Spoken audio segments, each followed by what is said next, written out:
제가 참 좋아하는 그 기도의 문구가 있습니다. 그것은 만나야 될 사람을 만나게 하시고 만나면 안 될 사람들 비껴나갈 수 있는 은혜를 달라라는 것입니다. 우리는 사람을 만날 때 우연히 만났다라고 이야기합니다. 우연히 만나는 그곳에 하나님께서 역사하시면 그 만남은 우연이 아닌 하나님이 예비하신 필연이 됩니다.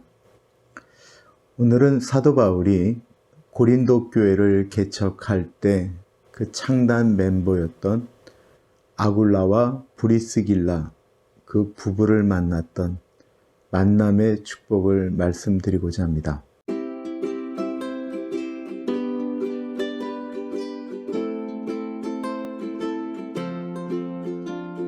바울이 아테네에서 복음을 전했는데 거기는 정말로 극소수의 사람들만이 예수님을 영접하였습니다.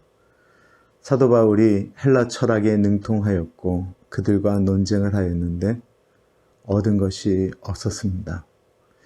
그가 훗날 고린도 교회에다가 편지를 쓸 때 이런 표현을 씁니다. 내가 그리스도의 십자가 외에는 자랑하지 않겠다. 그것은 고린도에 오기 전 철저하게 실패했던 아테네의 경험 때문이라고 이야기합니다. 사도 바울은 실망했습니다. 아테네에서 큰 성과를 거두지 못하고 교회도 세우지 못했기 때문에 그렇습니다. 그래서 그는 다시 안디옥 교회로 돌아갈 수 있었을 것 같은데 그는 그렇지 않았고요. 아테네에서 고린도로 그의 여정을 옮기게 됩니다. 고린도는 당시 그 아가야라고 하는 그리스의 북쪽을 마게도니아라고 했고요. 아래쪽을 아가야라고 했는데 그 아가야 지방의 행정 수도가 고린도였습니다.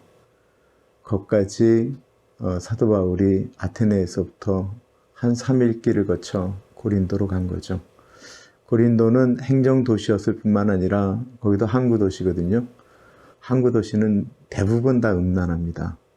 선원들이 들어오고 군인들이 들어오고 하다 보니까 잠깐 머물러 가는 사람들이 많았던 것, 그럼 여관이 발달하게 되고요. 술집이 발달하게 돼서 고린도에 산다라고 하면 그 사람들은 참 행동이나 이런 것들이 바르지 못했다라고 소문날 정도의 곳이었습니다. 사도 바울이 지쳐서 거기를 갔을 때 유대인을 만나게 되는데 그의 이름은 아굴라입니다. 본도 지방 출신이라고 얘기를 해요. 본도 지방은 터키에 있는 한 지방이에요. 그러니까 그도 유태인이긴 유태인인데 가나안 땅에서, 그러니까 유다 땅에서 태어난 유태인이 아니고 그는 아버지 엄마가 이민 가서 본도라고 하는 곳에서 태어난 유태인이죠. 그럼 헬라말을 쓰는 사람입니다. 그의 아내의 이름이 브리스길라거든요. 맨 처음에는 아굴라, 브리스길라라고 나오다가 훗날 되면 이 두 분의 이름이 브리스길라와 아굴라로 바뀌게 됩니다. 왜 여자 이름이 먼저 나오게 될까요? 그만큼 교회의 리더였다라고 이제 이야기를 하게 됩니다. 아굴라를 만나게 됐어요. 아굴라가 왜 고린도까지 오게 됐냐면 이 사람은 로마에서 살던 사람이었는데 글라디우스 황제 때 유대인들에 대한 추방령이 내려졌습니다. 이유는 지난번에도 한번 설명했지만 로마에 예수를 믿는 유대인들이 들어가면서 원래 정통 유대인들과 예수님을 영접한 유대인들 사이에 큰 갈등이 계속해서 일어나자 너무 머리가 복잡했던 황제가 유대인들을 추방하게 됩니다. 그때 많은 사람들이 유대 땅 이스라엘로 가지 않고요. 로마가 다스리는 곳으로 많이들 흩어졌는데 이 아굴라가 그랬습니다. 보통 브리스길라는 그 로마 사람이었다고도 이야기를 합니다. 근데 남편이 가니까 따라간 것이죠. 이들의 생업은 텐트를 만드는 사람들이었습니다. 이들이 바울을 만나게 됩니다. 어떻게 만나게 됐을까요? 이것도 추측이에요. 바울이 아테네에서 낙심돼서 고린도로 왔습니다. 아직 자기 주변에 실라와 디모데는 오지 않았습니다. 이 바울이 아테네에서 큰 실망을 하고 고린도에 왔는데 머물 곳도 없죠. 먹을 것도 없죠. 근데 이 바울에게는 텐트를 만드는 기술이 있었거든요. 이스라엘 사람들은 자녀들에게 어디 가서든지 먹고 살 수 있는 기술 하나씩을 가르친다라는 이야기를 들으셨을 거예요.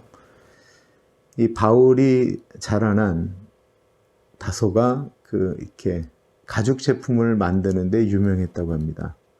거기서 텐트를 만드는 일을 한 거예요.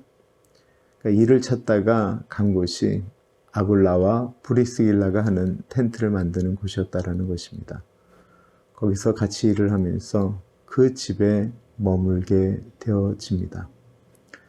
아굴라와 브리스길라는 하나님을 신실하게 믿는 사람들이었는데 그들이 예수님을 영접하게 되죠. 그리고는 평생 동역자가 됩니다. 고린도 교회를 세우는 결정적인 역할을 하게 됩니다. 힘들고 어려울 때 바울에게 얼마나 큰 만남의 축복이었겠습니까? 그 만남의 축복이 없었더라면 바울은 고린도에서 교회를 세우는 일도 복음을 전하는 일도 쉽지가 않았을 것입니다. 우리의 삶에 어려움 가운데 왜 내가 이런 어려움을 겪나 라고 하면서 움직인 곳에 하나님이 예비하신 만남, 우리는 우연이라고 하는데 필연인 만남이 있습니다.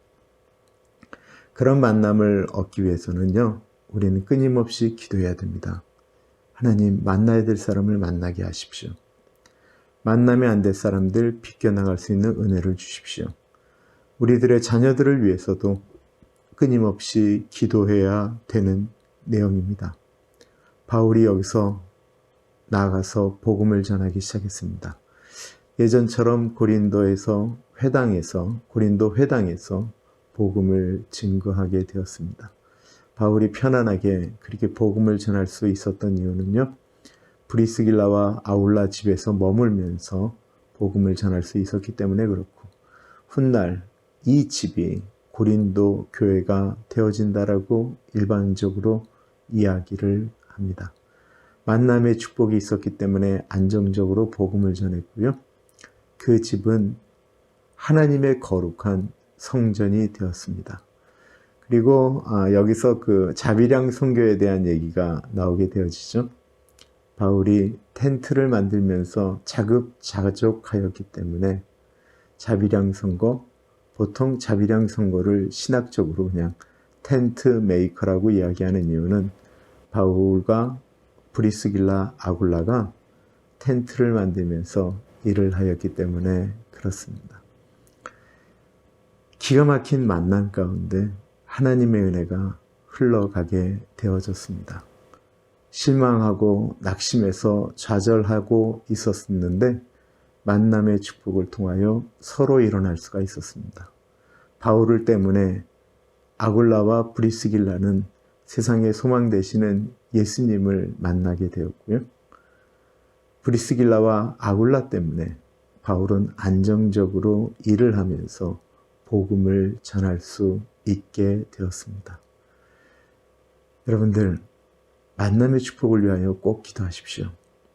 하나님께서 우리의 만남 가운데 역사하시도록, 어떤 사람을 만나든지 이 만남에 하나님께서 나에게 주신 의미가 있다라고 생각을 하면서 그 만남을 소중히 여기면 거기에는 은혜가 흘러가게 됩니다.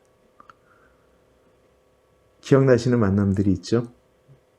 오늘 기도해 보십시오. 하나님, 그때 나에게 그 귀한 사람을 붙여주신 것 감사합니다. 라고 말입니다. 오늘은 여기까지 하겠습니다. 감사합니다.